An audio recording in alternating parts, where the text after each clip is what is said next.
Everybody, welcome to Drive Thru Review 641. Today we're going to take a look at Pandemic Fall of Rome.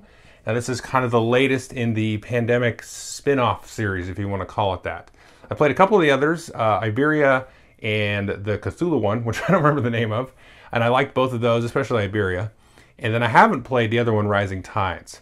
So this is kind of the latest. This is designed by Matt Leacock and Paolo Amori as well. So it's kind of a co-design effort. Matt Leacock, the original designer, is back involved.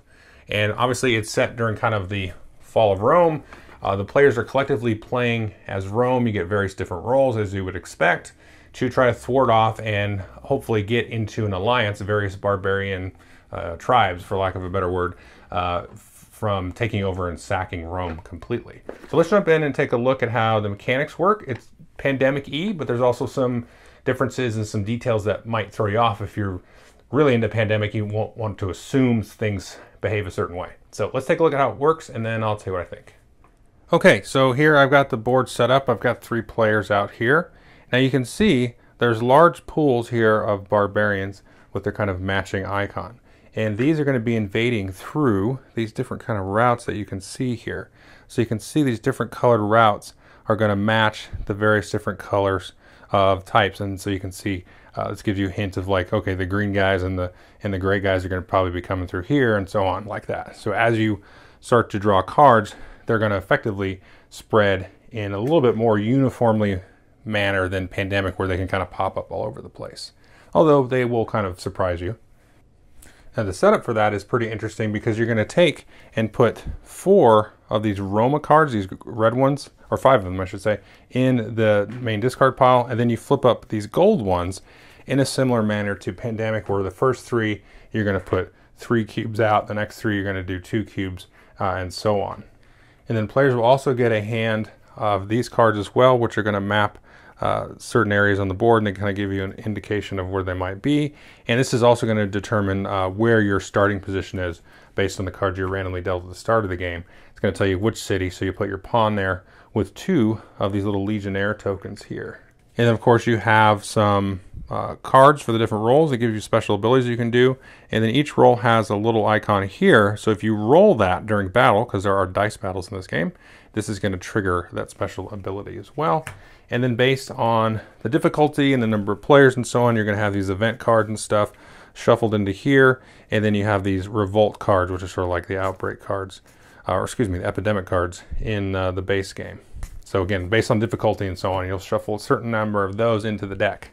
So the idea of the game is to try to get alliances or cure their feelings toward Rome into a degree.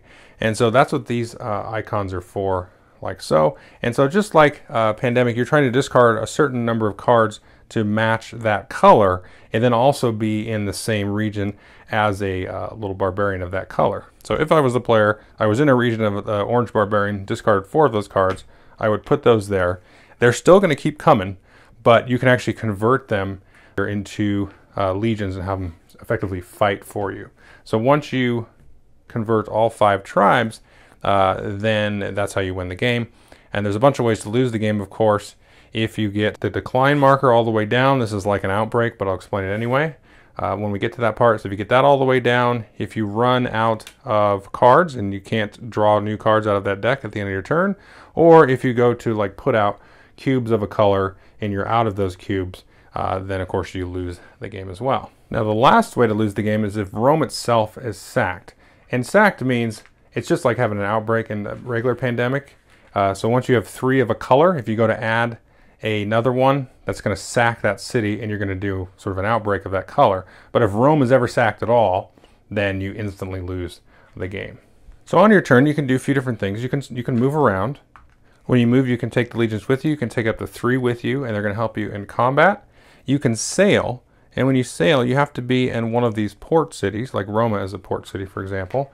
And if I wanted to sail just a short bit over here, I wanted to skip that, I can discard a card matching one of that location's colors, then I can move to that for one of my actions. If I wanted to put a fort, let's say I was over here in Brundisium, then I can discard the Brundisium card and then put a fort there. Now Rome does start with a fort. Forts are going to help you recruit So if I was in here, let's say I left those guys behind, because you don't have to take them with you. If I was in here, I wanted to do a recruit action, I will then recruit a certain number of new legions into that area. And that here is based on this track. So at the start of the game, when you do a recruit action, you're going to do 3 new legions. But as you start to have revolts, again, revolts are sort of like the epidemic cards, you're going to increase this number, which is going to increase the amount of city cards you draw, but it's also going to decrease as time goes on the number of legions that you can recruit. So it's more difficult. And the other thing you can do is you can trade cards or take cards. So in this case, if either player had Lutetia, then you could give or take that card depending on whose turn it was. And of course, you're trying again, discard a number of cards to forge an alliance, and that is an action.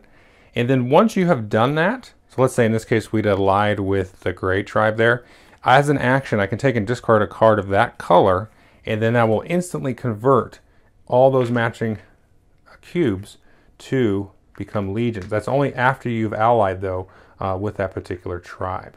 So that's all the actions except for battle. And when you battle, it's effectively like curing these cubes, or curing these diseased barbarian folks for coming in here. So when you do a battle, you're going to roll dice equal to the number of legions up to a maximum of 3 dice. You cap out at 3 dice. And so when we roll these, let's just roll all 3 of them for fun, see what we get. There's a few things that can happen. So in this particular case, let's say, just so we're not cheating, we had a 3rd legion in there. This one would remove our barbarian, so we only have 1 in here, so that's good. This one, though, would remove a legion. This one will remove another barbarian. This one will remove another one, and also remove a legion. So you can kind of see, if you've only got 1 cube in there, and you've got 3 legions, maybe you don't want to roll all 3 of those dice. Yeah, it's going to give you a better shot to get rid of him, but it's also going to give you a better shot of killing your own folks off. Now there's a few other things here. Let's see. This one will kill off 2 barbarians and also 1 legion. And the other couple examples here is this one will just kill a legion, and then you have again the special ability. There it is. If you do that, then it's going to trigger your special ability, which is not always good, because this particular character, the Vestalis, really powerful ability to use event cards that were not shuffled into the deck. That's awesome. But if she ever rolls that bird there, remove 1 legion from your city. So it kind of balances her out a little bit. So you're going to take your 4 actions, and then you're going to draw 2 cards off of the deck at the same time. So if you draw a revolt, you don't replace the revolt or anything with another card. You're going to resolve the revolt. Again, the revolt will move this up. You're going to draw a card from the bottom of the deck, just like regular Pandemic, off the bottom. And you're going to put 3 cubes of that particular color right in that city. This goes in here. Then you're going to shuffle up everything on that deck, put it back on top of this deck. And then you're going to draw, after all that's happened, or if you didn't draw a revolt card, you're still going to look at this and look at where it is on the track. Let's not be too hasty. And then you're going to draw that number of invasion cards off the top of the deck. And then it's a little bit different than Pandemic. So let's just draw one and see what we get here. So we have Carthago. That's way down here. Okay, this is a good example. So you might say, okay, well, we'll put a cube on Carthago if you're playing like Pandemic. Well, no. First of all, you're going to start at Carthago, like this. And then you're going to look at Carthago. If there was already a cube here, then yeah, you go ahead and place a cube. If there was not, you're going to look at the place previous to it along the track, and then if there was a cube here, then you go ahead and put it there. But let's say neither of these was true. You're going to keep moving back along the track all the way till you get up to here, and then all the way back up to here. So there's no cubes here, so you're just going to find the first available spot and put it right there. But let's say we already had a cube there. So again, you go all the way back around the track and you say, oh, there's a cube there, so we're going to put it in the first available spot. If there's a cube either in the spot that you draw or the next kind of previous adjacent to a spot that has a cube. Now let's say we had this example just like we did here. We go all the way back here and we go to put a cube there. Well, we have a legion. So instead of placing the cube, we're going to actually delete the legion. But let's say we did not have our pawn, or we did not have a fort. If we go to place a cube here, let's take the fort off, you're going to delete all the legions and then don't place the cube. If you have a fort and or a player pawn, then you only delete 1 legion. But if you don't have any of those, you're just going to kill off all legions. It's called an ambush. So you can leave legions around to kind of protect certain spots, But just know if you leave more than one all by its lonesome, then it's going to kill them all. So it's not usually a good idea to leave more than one in a spot. Unless you know maybe a player's moving there and you hope not to draw the card or something like that. And again, once you go to add a fourth cube of a color, and there's already 3 there, you're going to sack the city. If you sack the city, you're going to get rid of any forts in that city. You're going to then drop the decline marker down here, and then you're going to sort of, have an outbreak of all those barbarians and then trigger, possibly further sackings and so on of that color. But that's pretty much the game. You've got, some good special abilities and roles here to use. You've got some cool events, and again, the events, just like regular Pandemic, you can kind of play them out of order whenever you want. But that's the game. Okay, so that's Pandemic Fall of Rome. So hitting the kind of the 3 pillars.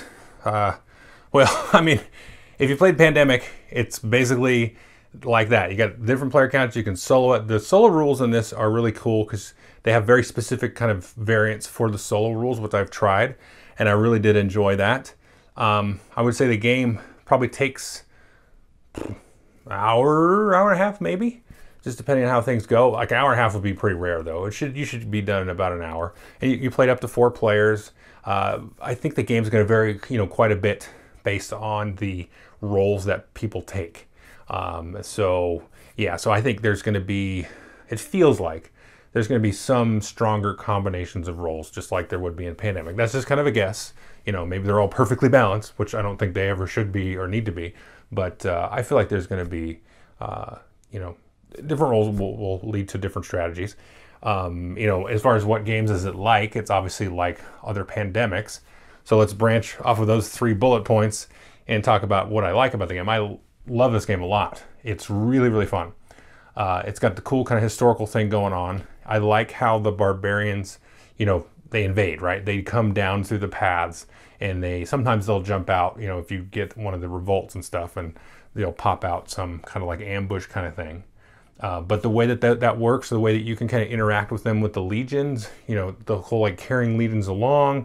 Do you leave legions alone to kind of defend for themselves because you need to get over here? That's kind of an interesting dilemma. The battles are pretty interesting, the way that the dice work. I like that there's combat, and it's not just, delete the cube, because magically the Roman, people are superior and they'll never die, right? So the way that they've integrated that, I like that dice mechanic and sort of the interesting push your luck. So I talked about it in the walkthrough, like you've got 3 legions. Well, you could roll all 3 dice, but if you've only got 1 or 2 cubes there, maybe you don't want to do that, because you might come up butt kissing and delete all your legions and, only remove 1 or 0 cubes. So balancing that, is interesting, the way that works. I like the rolls. The rolls feel a little bit more, a little bit more thematic, I guess. Maybe it's because I played the basic Pandemic so much, but they're different. They're of this game. They're not just like the Pandemic rolls ported over, although there are some that are very similar. I like that they each have the dice combat roll as well. But it's just very interesting how everything, really it's the invasion bit of how everything comes on the board and how you sort of, it's hard to explain because you have to almost see how the cubes come around. And then once you get some pop-ups and like one will appear in Rome and you're like, well, it's only 1 cube. But then it might like spiral because you have like those Rome cards in there, which will like start in Rome and go back. So it's very like weirdly organic and stuff of how those invade. And that's really kind of the most interesting part of the game is that whole invasion idea. And then of course, all the roles are very, very fun to play and the way that all the different mechanics work and you're like putting forts out and all that stuff. And, you might say, well, that's just like the labs or whatever you made. But the way that like the decreasing recruit options in a way that happens. So it gets harder and harder to recruit. But then if you make some alliances, then you can flip and convert them. But that's not necessarily easy because you got rid of the cards. So just all those kind of different interesting mechanics make it really fun. And I think the game actually looks gorgeous, the map and the card backs and everything. So if you are a Pandemic fan or a Pandemic super fan, this is, I think, a no-brainer.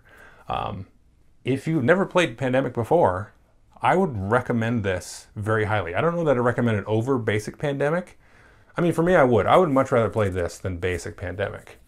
Pandemic Legacy, I would recommend that over all of them, but there's something very cool about this game and the way that they've sort of twisted that mechanic and all the kind of little refinements and stuff that if you go back and watch the walkthrough, it just makes it work very, very well. So I definitely recommend Pandemic Fall of Rome. It's a lot of fun at the end of the day.